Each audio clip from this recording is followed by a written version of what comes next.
Subhash bridge બંધ થતા ઊભી થઈ બીજી મોટી સમસ્યા। અમદાવાદના સૌથી વ્યસ્ત અને ઉત્તર ગુજરાતથી શહેરમાં પ્રવેશ કરવા માટેના મુખ્ય રોડ તરીકે ગણાતા એવા સુભાષ બ્રિજ પર તિરાડ અને સ્પાનનો ભાગ બેસી જવાની ઘટના મામલે મ્યુનિસિપલ કોર્પોરેશન તંત્ર દ્વારા તપાસનો ધમધમાટ શરૂ કરવામાં આવ્યો।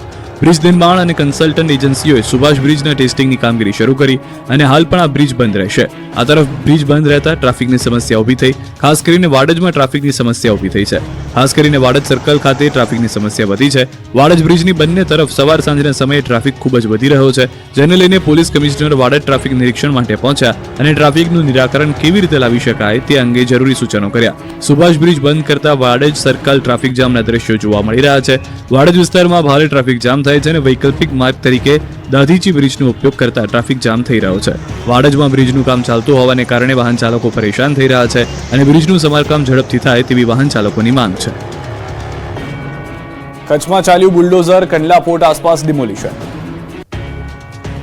કચ્છના ગાંધીધામ તાલુકાના કંડલાના મીઠા પોર્ટ પર વહેલી સવારથી મેગા ડિમોલિશનની કાર્યવાહી હાથ ધરાઈ। 40 અધિકારીઓ, 500 પોલીસ કર્મી સાથે આ કાર્યવાહી થઈ। દીનદયાળ પોર્ટ ઓથોરિટી અને પૂર્વ કચ્છ જિલ્લા પોલીસે સંયુક્ત રીતે આ કામગીરી થઈ। મેગા ડિમોલિશન દરિયાઈ સુરક્ષા અને રાષ્ટ્રીય સુરક્ષાને ધ્યાનમાં રાખીને કરવામાં આવ્યું। આ વિસ્તારમાં આશરે 4000 થી 5000 લોકોની વસ્તી હતી। દબાણોવાળા વિસ્તાર શરીર સંબંધી, મિલકત સંબંધી ગુનાઓ અને પ્રોહિબિશન બુટલેગરો માટે કુખ્યાત હતા। ખાસ કરીને આ વિસ્તારમાં petroleum act, damage two public property act સંબંધિત ગુનાઓનું પ્રમાણ વધુ જોવા મળ્યું છે। મેગા ઓપરેશનમાં આશરે 20 જેસીબી, 20 ઇટાચી, 40 લોડર, 40 ડમ્પર, 100 ટ્રેક્ટર અને વિડીયોગ્રાફી માટે ડ્રોન તથા કેમેરાનો ઉપયોગ કરાયો। પોલીસના મતે આ વિસ્તારમાં તમામ ગેરકાયદે બાંધકામને દૂર કરાશે અને ઘણા લોકો ગુનાહિત પ્રવૃત્તિ સાથે સંકળાયેલા છે। આ 100 એકર જેટલો વિસ્તાર છે, જેની કિંમત 250 કરોડ જેટલી થાય છે। મહિના અગાઉ ગાંધીધામ મનપાએ કલેક્ટર રોડ પર પોલીસ બંદોબસ્ત સાથે 104 પાકા દબાણો દૂર કરાયા હતા। બળાત્કારના એક આરોપીએ ભાગવાનો પ્રયાસ કર્યો અને પછી ન થવાનું થઈ ગયું। અમદાવાદ ક્રાઇમ બ્રાન્ચના ફરજ પર હાજર હેડ કોન્સ્ટેબલ ભરતભાઈ રાઠોડ પર દુષ્કર્મના આરોપી મોઇનુદ્દીન હુમલો કર્યો હોવાની ઘટના સામે આવી છે। દુષ્કર્મના એક ગંભીર ગુનાના આરોપી મોઇનુદ્દીનને રિકન્સ્ટ્રક્શન માટે લઈ જતી વખતે ભાગવાનો પ્રયાસ કર્યો અને પોલીસ ટીમ પર હુમલો કર્યો, જેના કારણે પોલીસ કર્મીને ઈજા પહોંચી। આ ઘટનાથી સ્થળ પર હાજર અન્ય પોલીસ કર્મીઓમાં તાત્કાલિક દોડધામ મચી ગઈ।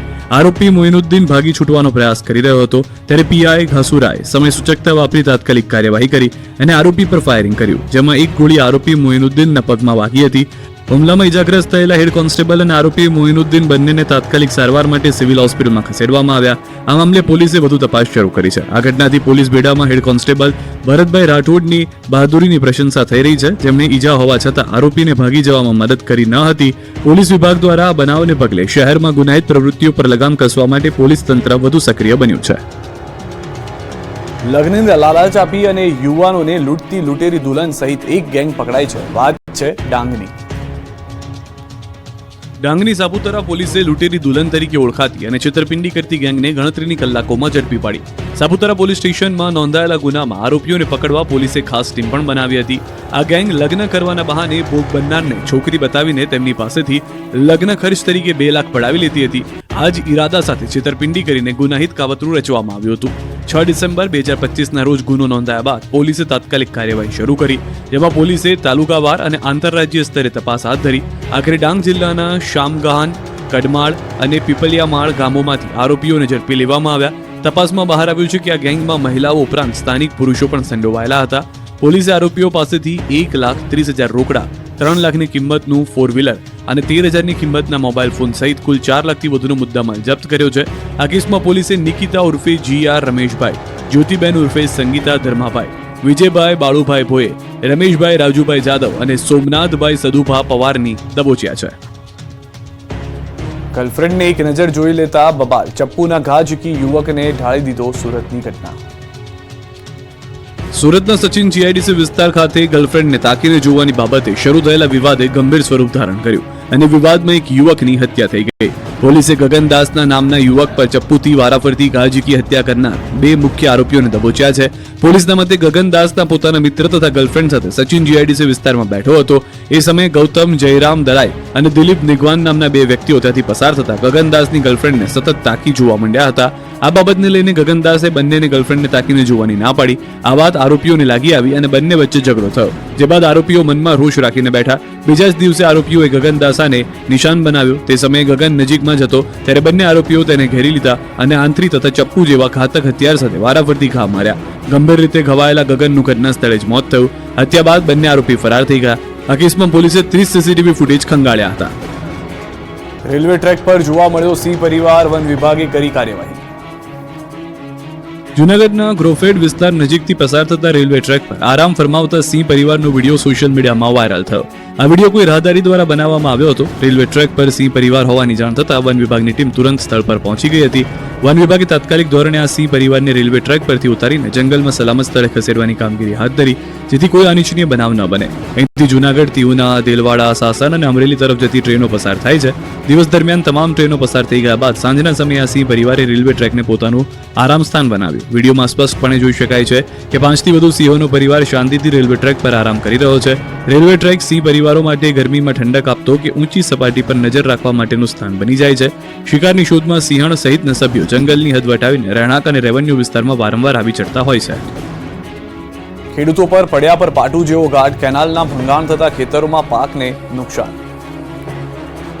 મહેસાણામાં ખેડૂતો માટે પડ્યા પર પાટું જેવી સ્થિતિ સર્જાઈ. કમોસમી વરસાદને કારણે પાકને વ્યાપક નુકસાન થયું. તો હવે કેનાલમાં ગાબડું પડવાને કારણે ખેતરોમાં પાણી ભરાઈ ગયા, જે કારણે ખેડૂતોને આ સિઝનમાં પણ નુકસાની વેઠવાનો વારો આવ્યો. કડીની માઇનોર કેનાલમાં ગાબડું પડતા ખેડૂતોને રાતા પાણી રોવાનો વારો આવ્યો. આ ગાબડું ફુલેત્રા ગામ પાસેની પસાર થતી કેનાલમાં પડ્યું છે.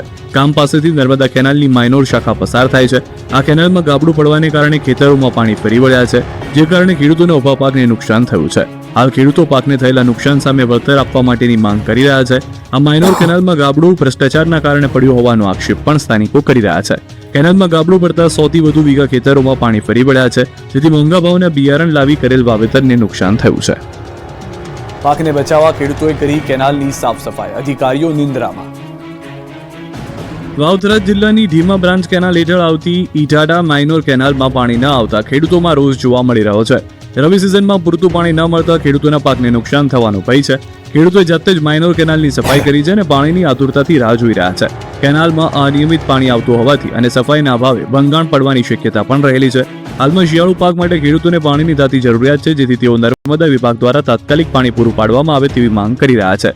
ખેડૂતો જાળીઓની સફાઈ કરતા કેમેરામાં કેદ થયા, જે દર્શાવે છે કે તેઓ પાણી માટે કેટલા પ્રયત્નશીલ છે. ખેડૂત મહેન્દ્રસિંહે જણાવ્યું હતું કે અમારી ઈઠાડા માઇનોરમાં આજ સુધી પાણી આવ્યું નથી.